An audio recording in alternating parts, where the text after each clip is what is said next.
Comment survivre à l'apocalypse? Comment sauver tes bitcoins de l'apocalypse?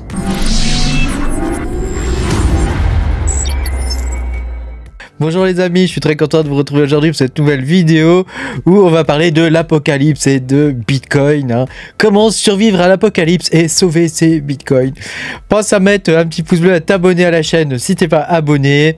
Voilà, je te rappelle que tu peux me soutenir en allant sur patreon.com/makertronic. Hein. Tu pourras avoir mes vidéos en avance. Alors voilà, tu sais, moi j'aime bien faire des vraies vidéos de créateurs et celle-ci en est une, n'est-ce pas? Puisque on va parler de l'apocalypse et de Bitcoin. Hein. Est-ce que Bitcoin peut survivre à l'apocalypse? Et toi avec hein? Bah ouais, tant qu'à faire, hein. Est-ce que tu peux survivre à l'apocalypse hein?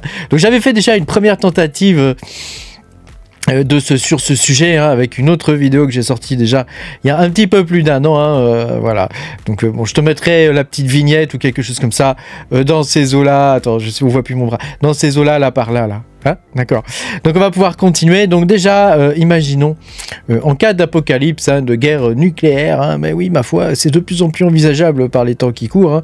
En cas de guerre nucléaire, qu'est-ce qu'il te faudrait pour survivre hein? Donc déjà il te faut évidemment pour survivre, toi il faut que tu survives et puis tes bitcoins aussi hein. Donc déjà il te faut un hardware wallet hein, donc ça c'est la première chose hein. Donc effectivement le hardware wallet pour qu'il survive à l'apocalypse, tu peux avoir une coque en métal ou quelque chose qui fasse cage de Faraday hein, pour éviter que il soit niqué pendant les différentes explosions nucléaires auxquelles évidemment toi tu pourrais survivre hein. Voilà, après il te faut évidemment aussi un sac d'évacuation. Il te faut de l'eau, de la bouffe, enfin tu vois, tout le nécessaire de survie. Oublie pas le petit canif, hein, indispensable lors de séances de survie. Hein. Le petit canif hein, qui te permet de couper du bois et de faire toutes sortes de trucs. Hein. Et puis aussi, il te faut des allumes-feu. Et bah ouais, hein, parce que moi j'adore, il y a plein de vidéos sur YouTube sur la survie, tu vois. Donc j'adore ça. Hein. C'est génial. Alors si on voulait établir un peu une chronologie des événements, comment est-ce que ça pourrait se passer? Eh ben, je t'explique un peu mon point de vue hein, et comment ça pourrait se passer. Donc la première chose, c'est qu'on aurait une crise économique majeure. Hein. Donc alors on pourrait imaginer une crise obligataire, par exemple, ou une crise qui serait liée à l'inflation, hein, au fait que les différentes banques centrales impriment énormément d'argent hein, et que la dette ne soit plus remboursable par personne quoi. Hein. Donc c'est plus ou moins ce qui va se passer hein, prochainement hein, je pense. Hein. On peut imaginer que des pays par exemple du G7 soient déjà complètement ruinés hein, comme les États-Unis d'Amérique et la France et puis différents pays aussi qu'on peut avoir voilà en Europe hein, ou même ailleurs. Il n'y a pas que des pays européens qui sont complètement ruinés. Hein. Beaucoup de pays qui sont en Amérique du Sud par exemple sont totalement ruinés. Voilà, il y a des tas d'autres pays un peu partout qui ont plus une thune, hein. Alors où va l'argent, on n'en sait rien hein. Ils se ruinent les uns les autres en se prêtant. Toi tu prêtes, moi je te prête, ah bah t'as plus de sous, bah faut que t'imprimes hein, faut que t'imprimes. Alors c'est vrai que l'impression monétaire pour nous ça peut être cool hein, parce que ça permet d'augmenter la masse monétaire et pour le coup ces capitaux là il y en a un petit peu qui se déversent dans les crypto-monnaies hein, même si la grande majorité vont dans les marchés tradis hein, les marchés traditionnels. Voilà, donc une des conséquences de ça évidemment ce serait qu'il y aurait des émeutes et des guerres civiles hein, qui pourraient se propager un petit peu partout dans le monde hein, et en particulier en Europe hein, parce que tu sais nous les Européens on est quand même des spécialistes de la révolution et de la guerre civile hein. C'est quand même notre dada ce genre de truc hein. Donc on peut s'imaginer que ça pourrait commencer comme ça hein. Donc là évidemment en cas de guerre civile ou des meutes fortes hein, comme ça où ce serait le chaos hein, le seul moyen de protéger tes bitcoins hein, c'est d'avoir évidemment un hardware wallet, n'est-ce pas, que tu cacherais dans un coin hein, et évidemment tu ne dirais pas où il est, ni sous la torture, ni dans aucune autre façon d'ailleurs. Hein. Donc là, si tu veux conserver tes bitcoins, il faut te taire. Hein, t'as compris. Voilà, il existe des hardware wallets qui ont une seed phrase à 25 mots hein, au lieu de 24 par exemple hein, qui te permet de les débloquer avec 25 mots et pas 24.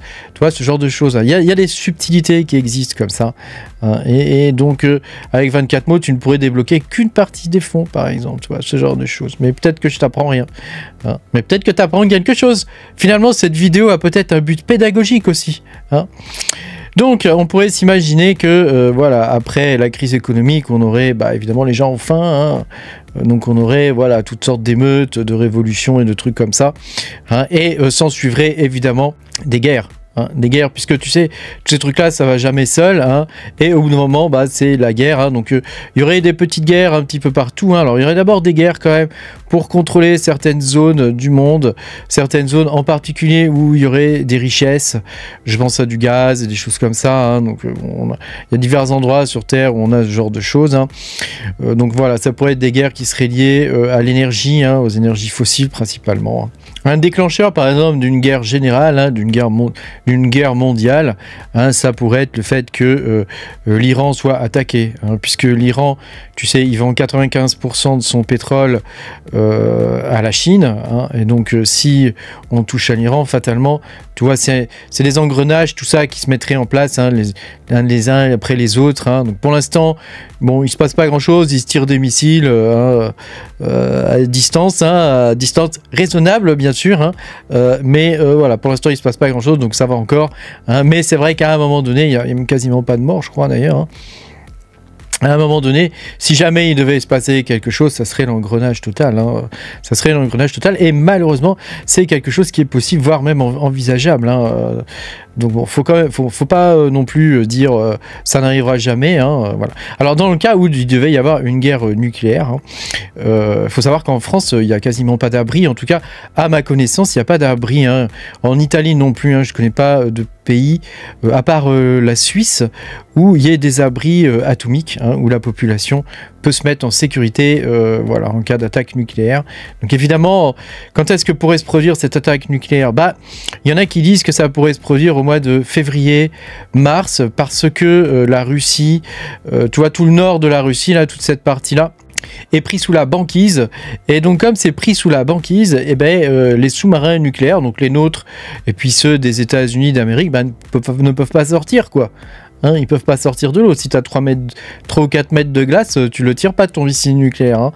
Donc les sous-marins nucléaires seraient totalement inopérants pour le coup, hein. Donc bon, après avoir, hein, peut-être qu'ils pourraient tirer des missiles, je sais pas moi, depuis la mer du Nord, hein, j'en sais rien, mais voilà, on pourrait se dire ça, hein, donc voilà. Après, peut-être que si, tu vois, ils s'approchaient de cette zone, ici, attends, là, on est au Canada, tu vois, peut-être que s'ils s'approchaient de cette zone ici, là, tu vois, que cette zone-là, elle n'est pas complètement gelée, peut-être qu'ils pourraient tirer, je ne sais pas quelle est la portée d'un missile français, par exemple, ou même américain, je ne connais pas. Donc bon, on pourrait s'imaginer que c'est la meilleure période de l'année, quand même, pour la Russie, pour attaquer, hein. Et donc, qu'est-ce qui se passerait en cas d'attaque, hein? Bah, ce serait principalement les bases américaines, en Europe en tout cas, qui seraient visées. On va parler pour l'Europe, hein. Donc ce serait les bases américaines en particulier qui seraient visées, et donc ce serait des explosions nucléaires qui pourraient se faire soit dans le sol, soit en l'air, hein. Tu sais, il y a déjà eu plus de 2000 explosions nucléaires qui ont été testées, hein. Donc si jamais il y avait une guerre nucléaire, ce serait pas du tout la fin du monde, hein. Il y aurait beaucoup de morts, mais ce serait loin d'être la fin du monde, hein. Donc tu vois, une explosion nucléaire, ça dépend si elle explose en l'air ou si elle explose au sol, hein. Donc évidemment, si elle explose en l'air, bah, pour le coup, pendant 3 semaines, 1 mois, il y a des rayonnements gamma, hein. Donc ça c'est des rayonnements mortels, hein. Donc là, il faut se cacher dans des trucs souterrains, hein, dans la mesure du possible, hein. Donc évidemment, si tu es dans une grande ville, c'est fini pour toi, hein, c'est terminé, hein. Mais si tu vis, je sais pas moi, à la campagne, hein, bah, s'il y a une carrière de pierre par exemple, ou je sais pas moi, des parkings souterrains, va savoir, hein, ce qu'il peut y avoir à la campagne comme refuge, bon bah ça peut te protéger des rayonnements gamma, hein, voilà. Si tu restes dans ta maison, par contre, ça risque d'être un peu difficile, hein. Donc ça c'est dans le cas où ça explose en l'air. Par contre, si ça explose au sol, hein, si la bombe nucléaire explose au sol, alors je pense en particulier à certains lieux en France, hein, où on a les antennes, hein, qui permettent de contrôler et de communiquer avec les sous-marins nucléaires. Bon bah, évidemment, si ces antennes-là sont visées, là ce sera des explosions au sol, hein. Donc il y a plusieurs endroits en France où ces antennes sont situées, et donc on peut s'imaginer que là ce seront des explosions au sol, et que fatalement, bah, toute cette poussière qui part dans l'air et tout ça, tout est radioactif, et donc là ça serait vraiment beaucoup plus mauvais. Alors là, tout dépend du sens du vent, hein, donc là c'est un petit peu au petit bonheur la chance, ta survie, hein. Mais dans tous les cas, il faut t'enfermer, hein, soit sous terre, soit dans ta maison, enfin, là où tu peux, hein, et prier pour que voilà, tu ne sois pas dans le nuage radioactif, hein. Après, si tu as un compteur GGR, tu peux l'utiliser, hein. Moi, j'ai un compteur GGR, par exemple, je le dis, hein, clairement, hein. J'ai un compteur GGR, hein, parce que c'est déjà arrivé, hein, que Tchernobyl pète, par exemple, et que le nuage passe sur la France et qu'on nous dise « mais non ». Mais non, pas du tout, du tout, du tout. Le nuage, il fait tout le tour. Il fait tout le tour de la France, hein, donc bon, j'ai pas spécialement confiance dans ce qu'on nous dit, hein, voilà. Donc t'as compris que voilà, ça pourrait se passer comme ça. Alors les grandes questions à se poser, évidemment, c'est est-ce que Internet survivrait à une guerre nucléaire? Bah probablement que oui, hein, puisqu'il existe des satellites, hein, il existe toutes sortes de câbles et c'est un réseau extrêmement maillé, Internet, hein, donc probablement qu'Internet survivrait et donc par voie de conséquence, Bitcoin et d'autres crypto-monnaies hein, survivraient, hein, parce que Bitcoin, il y a quand même énormément de nœuds sur Terre hein, qui ont une copie de la blockchain, une copie complète de la blockchain. Donc probablement que Bitcoin survivrait. Voilà. Après, si toi, tu n'es pas dans un nuage radioactif et que tu ne subis pas d'EMP, hein, d'électromagnétique pulse, c'est-à-dire qu'en gros, la bombe nucléaire te pète pas sur la tête, quoi. Donc, quel cas, de toute façon, t'es mort.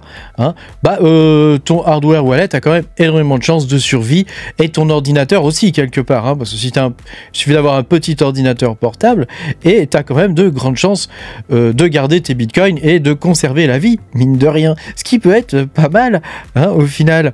Voilà, j'espère que tu auras pu te projeter un peu dans l'avenir en espérant qu'il soit pas comme ça. Hein, et que cette vidéo t'aura fait rigoler un petit peu. Après, voilà, j'essaie de me baser quand même sur un raisonnement logique. Hein. Tu admettras que mon raisonnement n'est pas complètement débile non plus. Hein. Bon, après, c'est vrai que est-ce que les gens seront assez fous pour envoyer des bombes nucléaires? On va savoir. Hein. Comme je te dis, ça sera pas du tout la fin du monde. Hein. Tu sais, on se représente toujours le truc, le MAD, là. Ça on nous a éduqués, nous, à notre âge, avec ça, le MAD. Hein. Mais comme je t'ai expliqué tout à l'heure, il y a déjà eu plus de 2500 explosions nucléaires sur Terre. On est vivant, hein, il n'y a pas de problème. Hein. Hein, le monde n'est pas contaminé par la radioactivité, hein, donc tout va bien. Hein. Pense à mettre un petit pouce bleu, à t'abonner à la chaîne si t'es pas abonné. Et moi je te dis à bientôt pour de nouvelles aventures. Et pense à survivre.